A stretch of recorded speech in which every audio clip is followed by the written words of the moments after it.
Hey everybody, welcome back. I am KRX and we are continuing on with this beginner tutorial for updated Europa Universalis 4. We're playing with all of the DLCs. We're playing with the 1.3 Emperor patch, and we have just finished our first war against Kandar, and that also included Crimea and Ramazan, who has actually been conquered, it looks like, by Karaman. So that's kind of interesting. From the results of that war, we have, looks like for some reason we have too many diplomatic relations, so we could just sort of reassess our situation and try to figure out what's going on with our country right now. We do have some provincial unrest. That makes sense because we conquered some land. In fact, we ended up taking Crimea proper, right? So we ended up taking Crimea's capital, which included a fort. It's good there's a fort there because that'll help against the rebellion a little bit. There's 10% unrest here on Crimea. We can see that just clicking on the province and then going here, but it also tells you if you hover here.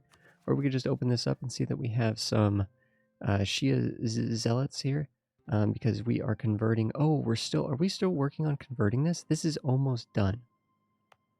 This province right here was Shia, and we were working on converting that because we can see that it's like this is all nice and Sunni, nice solid green lines, and this is sort of the stripy bit, right? So this is saying that this is a different religion. In this case, it's Shia. These are stripy bits because they're Orthodox. The Orthodox is actually relatively at peace. And the reason for this, right, is because our estate, we have a special estate called the Dhimmi, and they're essentially giving them a certain amount of influence and power basically helps allow them to, I don't know, these guys are basically what they're trying to do is they're trying to remove the religious unity penalty for having all of these provinces be Orthodox. So we're not actually getting a penalty for these here, but we are getting a penalty for the heathens, but we are getting a penalty for the heretics. So we are converting this. This is going to be done soon, actually. This is going to be done pretty soon. So that's good. So that unrest actually is probably going to go away because it's going to be done it's going to be finished way before 9 years from now.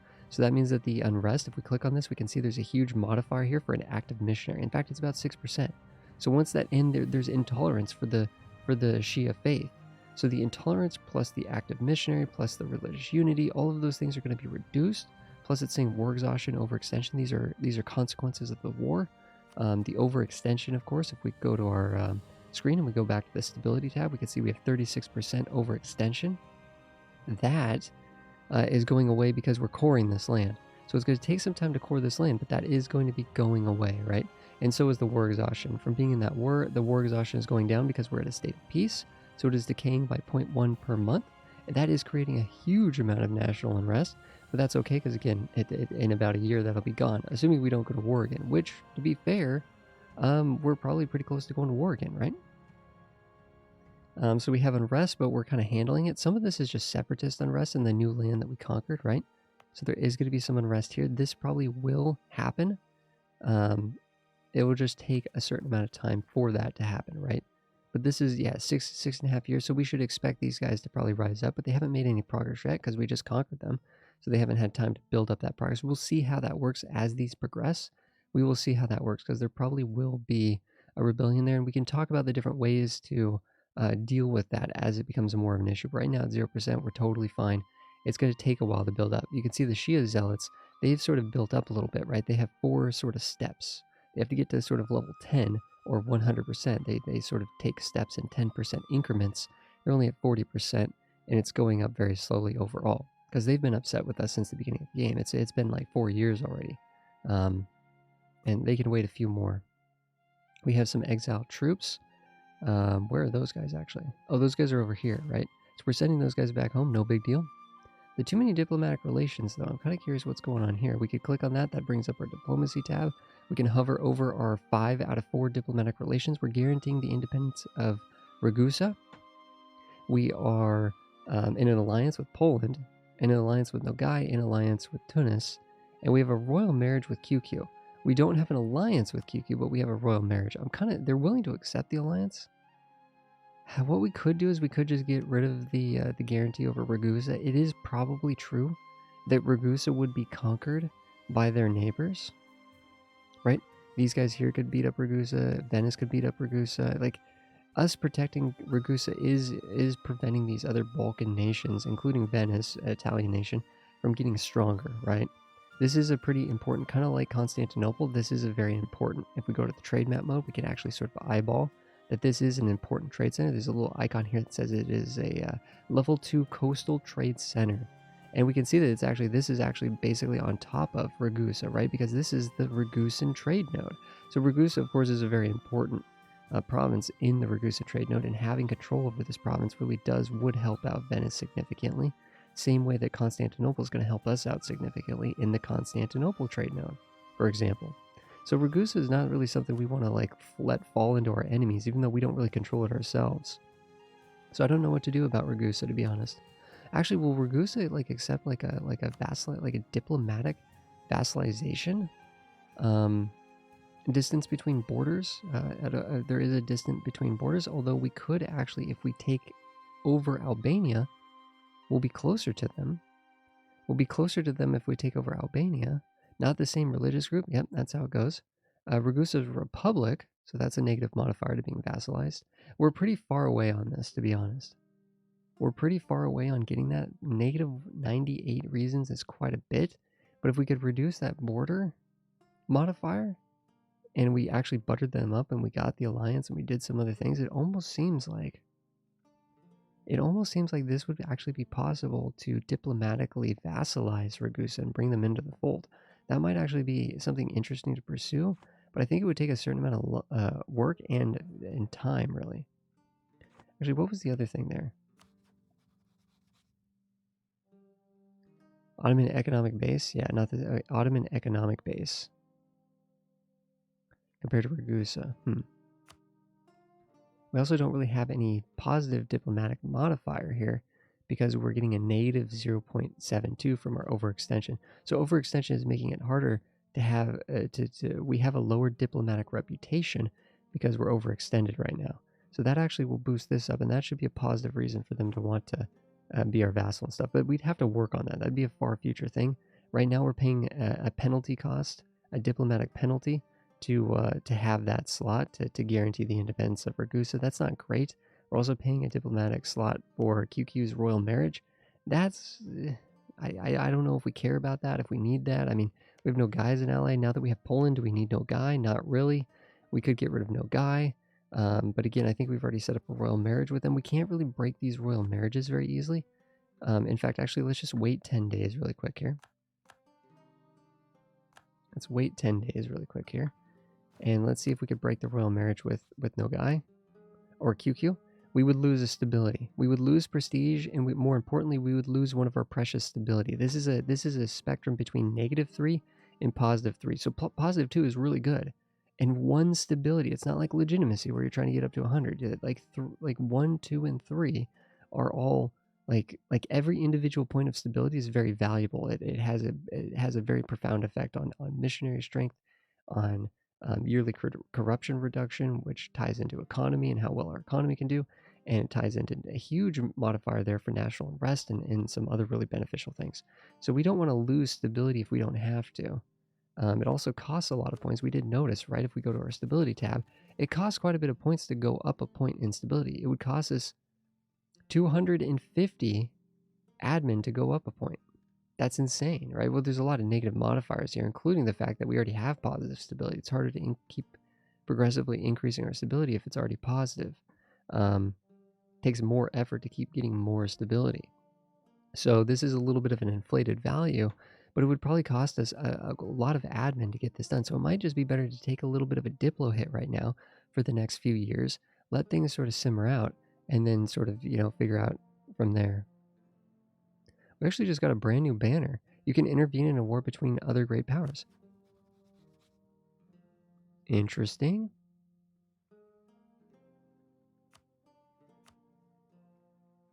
Which side would we join? We would join France. We could actually join France and their allies against England and Castile. We could actually join in. This is interesting that England and Castile are both fighting against France. Wow, that's going to be an intense battle.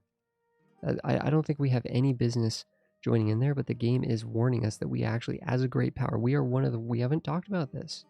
We are one of the world's great powers. We're the 4th great power of the world, and that gives us certain benefits and responsibilities and extra diplomatic actions. People acknowledge this. This is This is a known fact that the Ottomans are one of the most powerful nations in the world. In this great power, France is a powerful nation, England's a powerful nation, Castile is a powerful nation. And since these nations are at war, we actually have the option to intervene as a great power and just throw our weight around, basically, because a bunch of great powers are already doing it. So it's like we can join the party. So we actually have an option to join in and help France fight against Castile and England. But it's too far away. I don't think we need to be spending our own resources for that. We're not that concerned with the future of France. And the truth is, France might still do okay on their own in that, to be honest. They might still do okay. It says we don't have an administrative advisor. These guys are very good because, administrative skill helps us core land. It helps us reduce that overextension when we take land, and we are going to be wanting to conquer new lands, and we have to administratively integrate them, right, by spending those administrative points, setting up the local government structures and stuff like that that are going to be in line with our own sort of national government and stuff that the Ottomans are familiar with, getting the right people in place, so to speak, to rule over the new land. But we're not making that much money. We're not making that much money, so I think it makes sense not to try to hire an advisor, because then we'd be losing money. In fact, we don't even have any money right now, really, to begin with. We're only at 6 ducats. That war actually cost us a certain amount of our economic stability, basically, right? We've reduced our ability to make money and stuff because we've been at war. So there's some negative modifiers that are hurting us right now. One thing that is going on in the region, just to refresh ourselves, is that Venice is at war with Byzantium. And Byzantium, of course, has the Athens as a vassal. So Venice, if we click on a piece of Venice here, and I just know that Corfu is part of Venice, but we could go up here and click on Venice proper. And we could see they're at war with Serbia. Siberia is a very different place. They're at war with Serbia, and they're at war with Byzantium in Athens. And they are successfully sort of beating up Athens and Byzantium. Unfortunately, we did not give military access to Byzantium. That was a huge problem. I don't think Venice is going to want our military access either. Although I just thought of something. See, they don't want military access, even though they technically kind of do, because they want to be able to move through our thing to go to Serbia. And Byzantium doesn't want our military access, again, because of strategic interest. They just don't like us. They know that we're coming for them. They don't like us. But here's the interesting thing. I figured out a way that there might be a way around this. We might be able to give military access to Serbia. And if Serbia has military access from us, or for us, that'll actually trickle down to Venice, and it'll trickle down to Byzantium. Now, the thing is, we do not want Byzantium to fall to Venice. That would be horribly bad. But we do want to see if Byzantium can actually mount a defense with their 6,000 dudes, if they can actually mount a defense on their homeland here by letting them sort of march through our land and get over here. And then we could actually, that could actually vacate Constantinople, and we could actually take Constantinople out from under them without them even knowing. So let's see if... No! Serbia is not willing to do this. Serbia is not willing to do this. They also don't want military access because they know we're coming for them too. Come on, Serbia. Are you sure about this? I almost feel like buttering them up a little bit to see if we can kind of change their mind. No, they're just too hot. They're too hostile. They're too hostile. This just isn't going to work. This just isn't going to work. Man, Naxos? Naxos? Oh, maybe? No. Athens? For some reason, we can ask them for fleet basing rights, but they will not take. Who else is in this war? I just feel like this is the right thought process, right? This is the right. They're at war with Venice and Naxos, and Venice and Naxos are at war with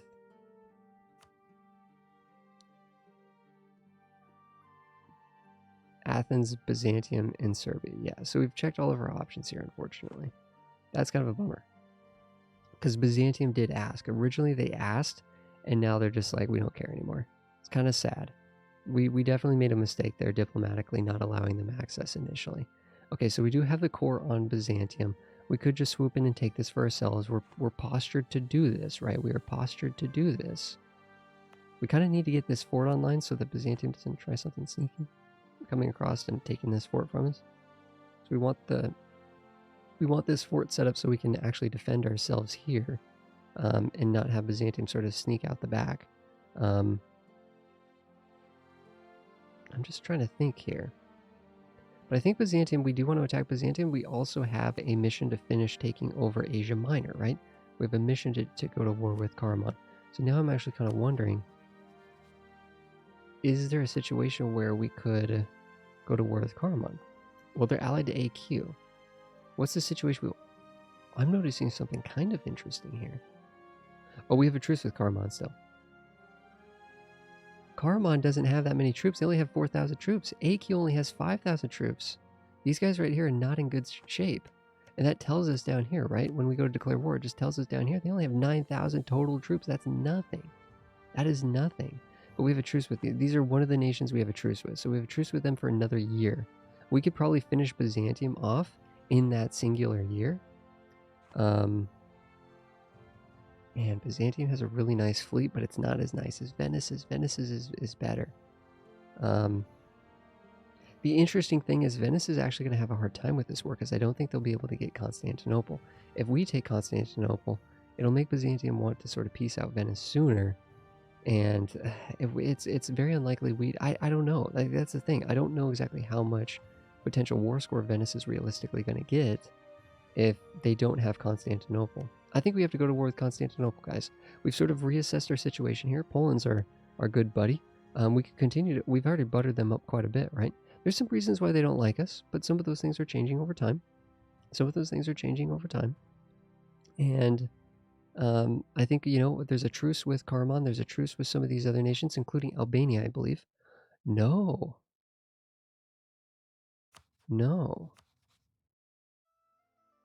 Now, this is really, really gutsy. We could attack Albania and do a reconquest war for Albania. Swoop in, take these two provinces. We'd be at war with Venice. We could swoop in, besiege Byzantium, force them to lose their war against Byzantium. That would give Byzantium I think it might give Byzantium military access over us because, or unless it tried to separate those two wars as separate sort of things. Because Venice would be able to walk into our land as a hostile nation, right? So that might mean that Byzantium would be freed up to come over here and actually fight over here. That is a really interesting idea. This is a much tougher war, though. Lucca is not really a big deal. I just know where Lucca is because I've played the game a little bit. It's a little tiny Italian nation over here. They're probably not going to amount to much. But Venice, though. Here's the question. Would Venice be able to get military access through Croatia and through Ragusa and through all these other nations to be able to get down here and attack us? Let's see what their opinion map mode looks like. Now, Serbia really doesn't like them. It's not happening with Serbia. Ragusa doesn't really like them much at all either. They might not be able to get down here. It's hard to say. Croatia doesn't really like them either. Yeah, it doesn't look like they're marching down here anyways, right? It doesn't really look like they're able to even march down here to take this back. So you know what? Since Constantinople is in a war right now, and that's actually going to limit our ability to take what we want from them. I know we haven't even unpaused the game yet, guys, right? This is just kind of like this is a big decision. Do we attack Constantinople? We could take advantage of the fact that they're in a war, and that could it'd be a very easy war for us. We wouldn't have to work very hard. But at the same time, it's like we're a much larger, more powerful nation. We weren't going to have to work that hard either. Now we're thinking, can we actually undermine our rival? Can we undermine Venice by actually attacking Venice's ally, who also wouldn't be particularly difficult to take over here? There's only 2,000 troops right there. They have an amazing general, a 3-star general, a 555 general. And don't get me wrong, these are mountain forts. Very, very dangerous, very scary. But for the most part, this would be pretty clean, right? This would be a pretty clean war.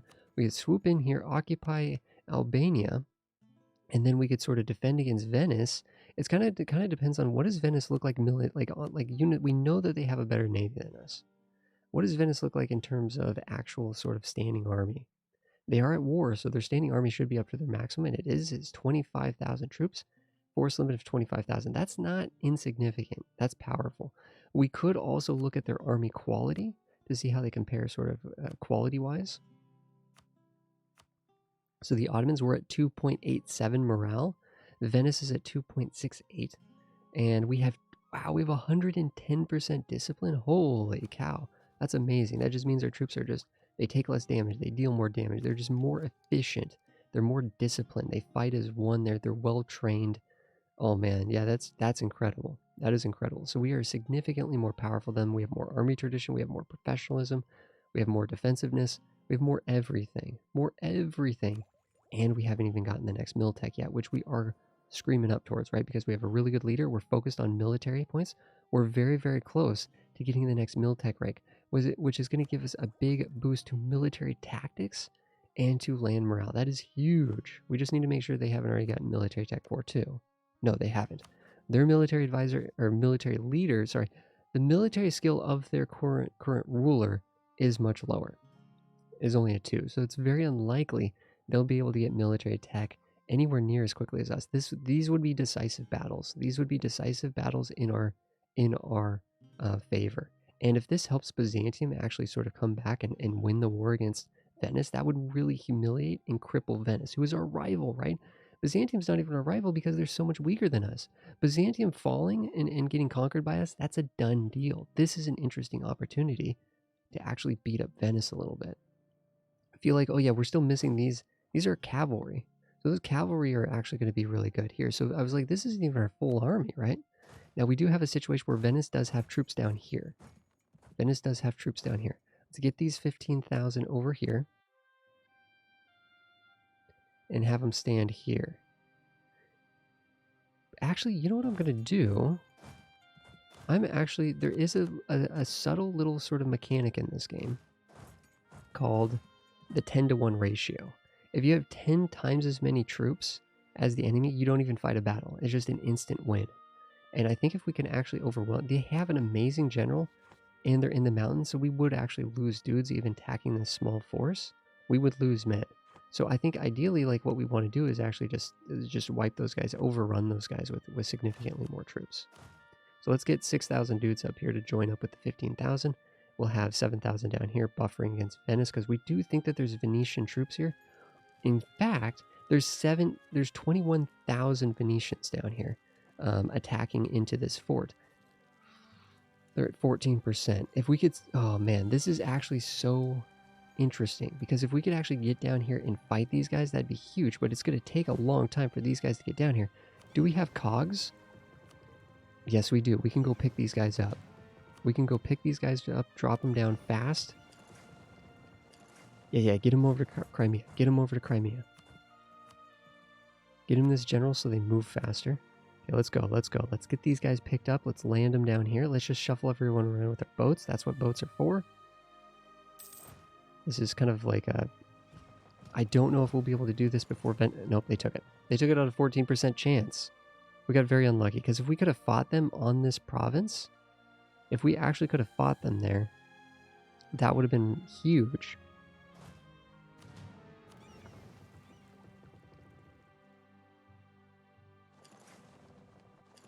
Let's get our forts online. Let's get all of them online.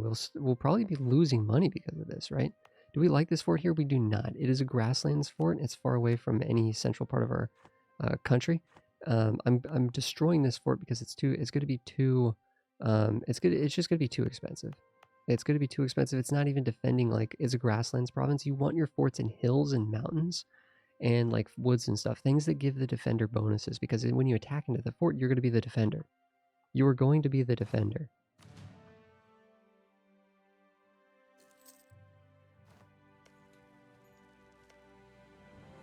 Venice is actually down here too. Interesting. Okay, let's give them the lead. I don't know if they even need the leader to sort of win this in a decisive battle. So let's not even give them the leader.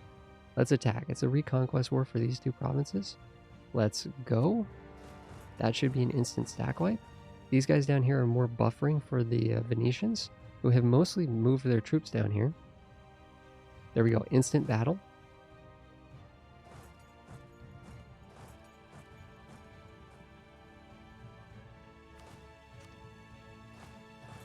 That's not going to be an instant battle, unfortunately.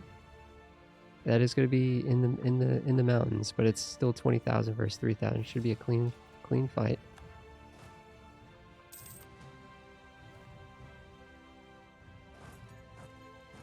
Also, I want to see now, is Byzantium going to get sort of released, so to speak, to go and...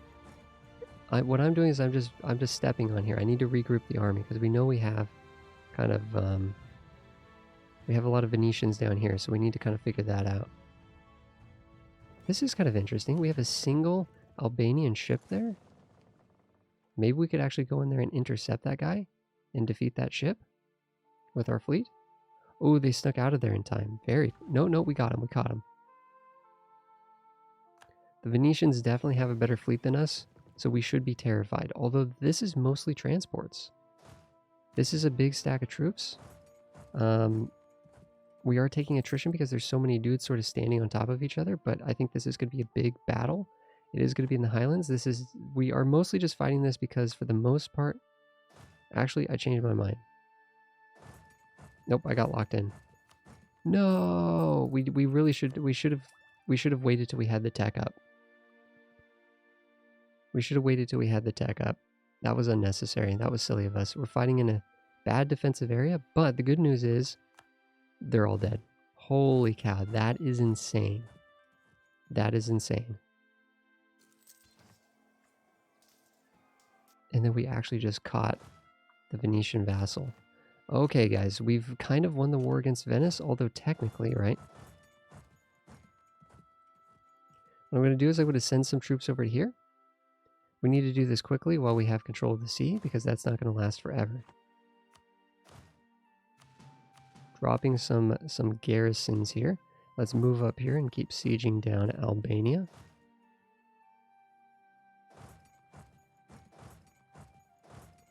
These guys are basically going to de-siege all of this. Actually, hold on. Make sure we move over to here again while we have controls of the sea, because that won't last forever. Okay, you know what I'm thinking? Let's scoot these guys over here. Man, are the Venetians not going to fight us? Are they scared of our navy? We could try to land over here and try to like engage with. There's no galleys in this Lucca fleet. There's 2 light ships and some transports, but the Venetians are very nearby, so this is scary. Looks like the Venetians are going to try to help.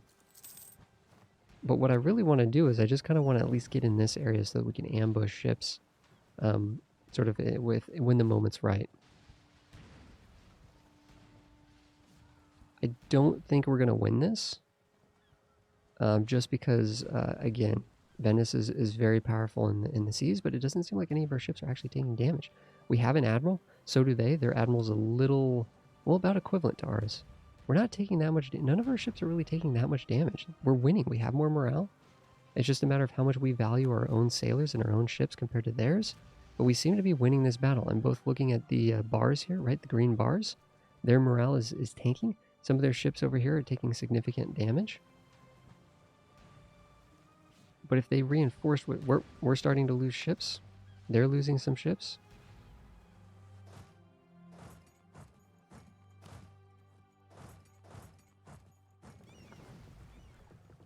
We're losing some of our galleys. They've reinforced. I think we back out of here. They lost 6 ships. We lost 2. I don't know if they captured any of ours or not, though. But we can repair here, and then we can sort of ambush them as needed. Yeah, they just came in with another big fleet. So that was good that we got out of there, because I think they were swooping in with a big fleet. That was actually really good of us. Good news is Byzantium is coming over. They're sort of thinking about coming over to help de-siege their own land a little bit here.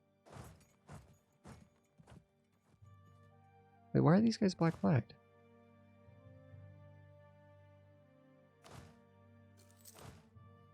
Why are these guys black flagged? Not sure what happened there, but let's get them back. It looks like for the most part we are successfully sieging out.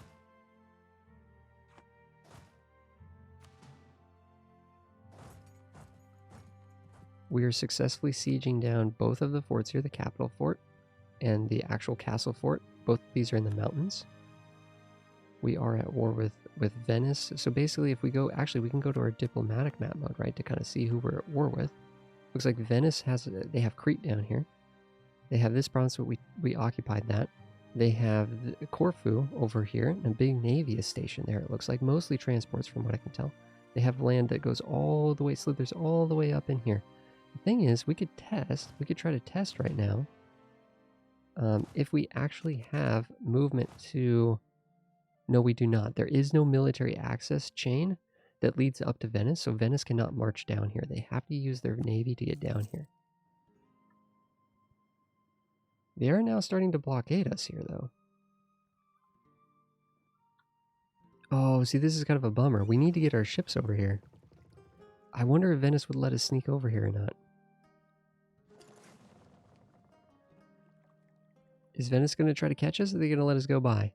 They're letting us go by. Beautiful, beautiful. Albania's trying to run away. We've caught him.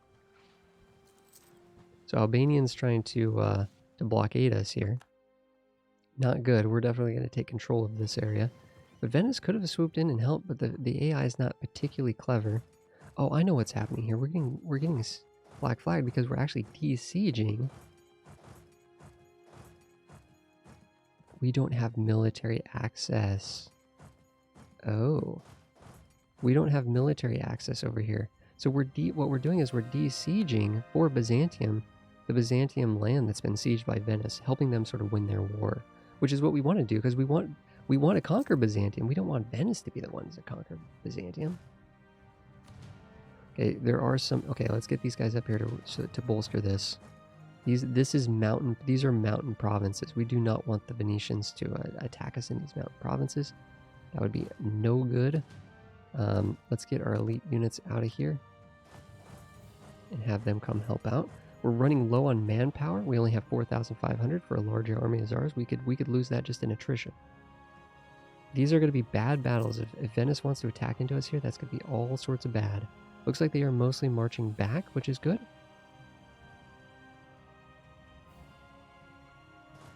Looks like Serbia is actually causing some issues for them by sieging some of this stuff down. Oh. Serbia actually successfully sieged down this province, and Venice is trying to de-siege it. Yes, yes, yes. This could be really, really, really good.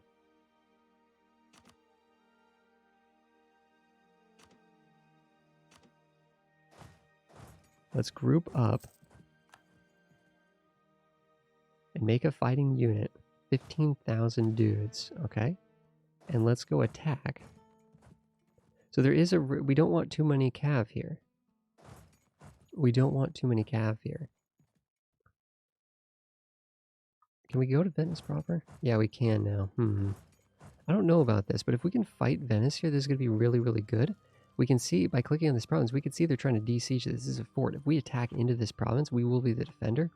Although now that I think about it, it's just a grasslands, so there's no reason to kind of worry about that so much.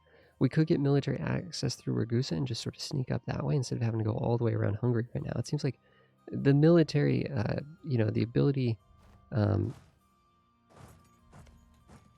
they have military access, so I'm not going to try to jump through any hoops here, trying to go through Hungary and stuff. We could just get Ragusa so that we can more easily sort of navigate this area here.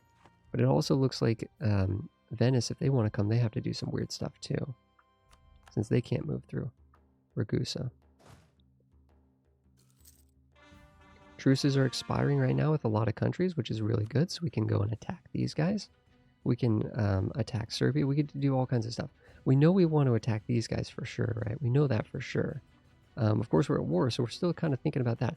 We can get a new technology. There we go. That's what that thing is flashing at us. Great. We can get a new technology. Perfect.